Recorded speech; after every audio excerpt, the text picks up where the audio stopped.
What is racial fetishism? Racial fetishism is the fetishism of a person or culture belonging to a race that is not one's own. Therefore, it involves racial stereotyping and objectification of those bodies who are stereotyped, and oftentimes their cultural practices as well. So, in other words, racial fetishism is when a dominant group is attracted to the race and cultural identity of a minority group, based on their skin color or the stereotypes associated with their race. This groups everybody within this minority group together and objectifies them to the extent where they are only valued for their exotic cultural identity. An example of racial fetishism can be seen in the latest hipster headdress trend. Not only is this trend a case of cultural appropriation, but it can also be seen as a tool that helps to continually perpetuate the over-sexualized and fetishized image of Aboriginal women. This can be seen when the majority of these hipsters who wear the headdresses are women of non-Aboriginal descent. I understand that you may think that you are honoring my culture by wearing these headdresses, but you must understand that this is very offensive and disrespectful regardless of how good your intentions were. You must understand that within Aboriginal culture, women and girls are seen as very powerful and sacred for their ability to give life. They are very honored and respected for this gift, and as a result, we're well known to be the leaders, nurturers, and sustainers within our communities. So when you wear our headdresses in such disrespectful and inappropriate ways, you disrespect our teachings on the sacredness of the feminine energy.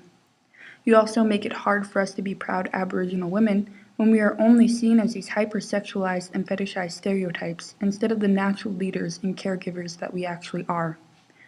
What bothers me the most is that these images also make us huge targets for violence and sexual assault.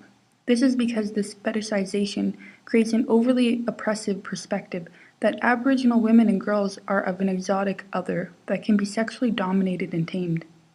This imagery also only further denies the worth of Aboriginal women and therefore only encourages those who fetishize Aboriginal women that they can get away with such acts of violence, rape, and sometimes even murder against them.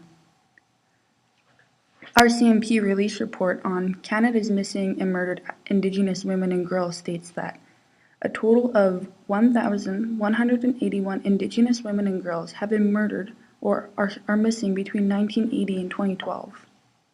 1,017 are homicide victims, 164 Indigenous women and girls are still missing, 225 cases are still unsolved.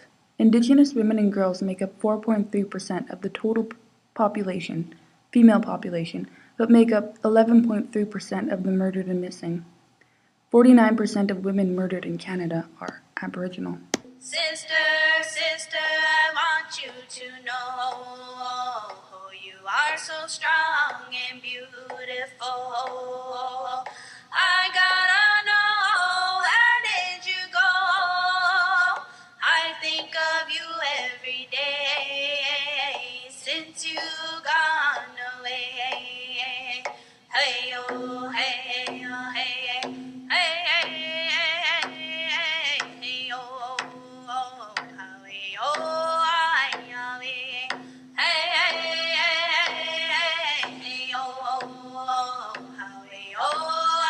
hey, oh, hey, oh, hey,